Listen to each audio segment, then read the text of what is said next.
अमृत महोत्सव तो दूसरी ओर बेरोजगारी और महंगाई का जोरदार फटका। नमस्कार, मैं कशिश सिंह बघेल एक बार फिर आप सबका वॉइस ऑफ जनता पे स्वागत करती हूँ। मैं आपको और आपके परिवार को स्वतंत्रता दिवस की हार्दिक शुभकामनाएं देती हूँ। आज का दिन हम भारतवासियों के लिए बहुत ही खास दिन है, क्योंकि आज हम आज़ादी का अमृत महोत्सव मना रहे हैं। अगर बात की जाए स्वतंत्रता की, तो हमारे देश को 15 अगस्त 1947 में स्वतंत्रता हासिल हुई थी। आज ही के दिन द इंडिपेंडेंट एक्ट 1947 लागू किया गया था, जिसके तहत ब्रिटिश रूल पूर्ण रूप से हटा दिया गया था। वायसरी, जो कि किंग का प्रतिनिधित्व माना जाता है, उस पद को भी हटा दिया गया था। जनरल गवर्नर पद को नहीं हटाया गया था। माना गया है कि संविधान लागू होने के बाद ही उस पद को हटाया गया था। भारत को 2 डोमेन में बांटा गया था, एक भारत और एक पाकिस्तान। गवर्नर एक्ट 1935 के तहत हमारे देश में कारभार चल रहे थे। हमें पूर्ण रूप से आज़ादी दी गई थी कि हम अपने कानून बना सकें। और जब बाद में हमारा संविधान लागू हो गया तो हमारे देश से गवर्नर एक्ट 1935 हट गया और संविधान लागू हो गया और भारत डोमेन से सोवरेन बन गया। इसका मतलब है संप्रभुता देश। अगर बात करें आज़ादी के अमृत महोत्सव की, तो इसका अर्थ है स्वतंत्रता सेनानी के स्वाधीनता का अमृत, नए विचारों का अमृत, नए संकल्पों का अमृत, अपने आत्मनिर्भरता का अमृत। हम हमारे देश में माननीय प्रधानमंत्री श्री नरेंद्र मोदी जी ने 12 मार्च 2021 को साबरमती अहमदाबाद में पद यात्रा निकालकर आज़ादी के अमृत महोत्सव की शुरुआत की थी। 12 मार्च का दिन इसलिए चुना गया क्योंकि दांडी मार्च, जिसे हम नमक सत्याग्रह के नाम से जानते हैं, 1930 अंग्रेजी शासन के तहत भारतीयों को इंग्लैंड से आने वाले नमक का ही ग्रहण करना पड़ता था, जिस पे भारी कर वसूला जाता था। नमक हमारे आत्मनिर्भरता का पहचान है और अंग्रेजों ने हमारी आत्मनिर्भरता पे ठेस पहुंचाया था। हमारे दुख को समझते हुए महात्मा गांधी जी ने नमक सत्याग्रह करने का फैसला लिया। 12 मार्च 1930 को नमक सत्याग्रह की पद यात्रा निकाली और हमारे उस समय भारतीयों के जन जन के लिए ये नमक सत्याग्रह एक आवाज बनकर उठा था। इस दिन इस कार्यक्रम को आयोजित करने की यही खास वजह है। हमारे आत्मनिर्भरता के सपने को पूरा करने की ओर कदम बढ़ाया गया। हमारे देश का परचम पूरे विश्व में लहराए।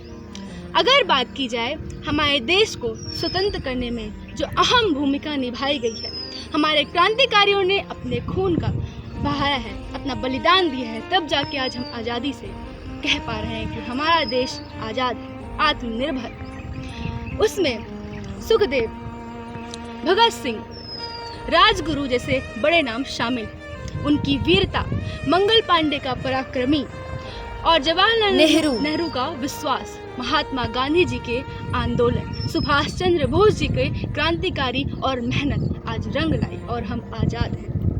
आज उन वीर जवानों को श्रद्धांजलि देने का वक्त है। हमारे देश में बॉर्डर में लगे जो सेना के सिपाही हैं, जो हमारी आर्मी है, वो दिन रात हमारे लिए मेहनत कर रही है, हमारी सुरक्षा के लिए, इसीलिए हम चैन से सो पाते हैं। अगर बात की जाए इंडियन के डेवलपमेंट की, तो हमारा इंडिया उस ओर भी कदम बढ़ा रहा है। हमारा future digital India, emergence of India in multi dimensional जैसे बड़े बड़े उदाहरण हैं। अगर खेल के मामले में देखा जाए तो हमारे भारत के लोग उसमें भी पीछे नहीं हटे हैं। भारत के खिलाड़ियों ने कॉमनवेल्थ गेम CWG में अपना पराक्रम और शौर्य दिखाया है। हमारे देश ने 22 gold medal, 16 silver, 23 bronze medal, total 61 medal जीते हैं। अगर बात की जाए टोक्यो ओलंपिक की, तो नीरज चोपड़ा जी ने अपना पराक्रम दिखाया है। जैवलिन थ्रो में उन्होंने गोल्ड मेडल हासिल किया, जो कि भारत के गर्व को और भी बढ़ाता है। ऐसे ही ना जाने कितने बड़े बड़े कदम हमारे देश में उठाए जा रहे हैं, जो हमें उन्नति की ओर ले जा रहा है। परंतु सिक्के के 2 पहलू होते हैं। और मेरा मानना है कि हमें दोनों ही पहलुओं पर बात करना बहुत ही ज़रूरी है। भारत देश में आज भी बहुत सी समस्याओं का सामना करना पड़ रहा है, जिन पर बात करना बहुत ही आवश्यक है। वुमेन अनसेफ्टी, इन्फ्लेशन, अनएम्प्लॉयमेंट जैसी समस्याएं भारत देश के बढ़ते कदमों में बाधाएं बन रही हैं। अगर वुमेन सेफ्टी की बात की जाए तो 146 देशों में से भारत का स्थान 135वें स्थान पे है, जो कि बहुत ही लो माना गया है। इस बात की वास्तविकता हाथरस जैसे हादसे चीख चीख कर बयां कर रहे हैं। अगर बात की जाए महंगाई और बेरोजगारी की, तो हमारे देश में ये बहुत ही बड़ा मुद्दा बन चुका है। पेट्रोल, डीजल और सिलेंडर के बढ़ते दाम आसमान छू रहे हैं। एक आम इंसान की जरूरत की चीजें भी खरीदना अब संभव नजर नहीं आ रहा है।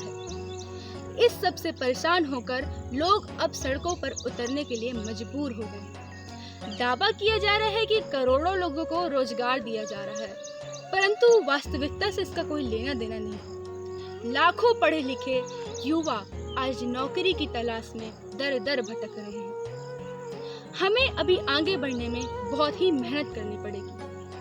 वास्तविकता से सभी वाकिफ हैं और एकता में कितनी ताकत होती है, इस सब से हम वाकिफ हैं। हर घर तिरंगा की मुहिम भी यही दर्शाती है हमारी एकता को।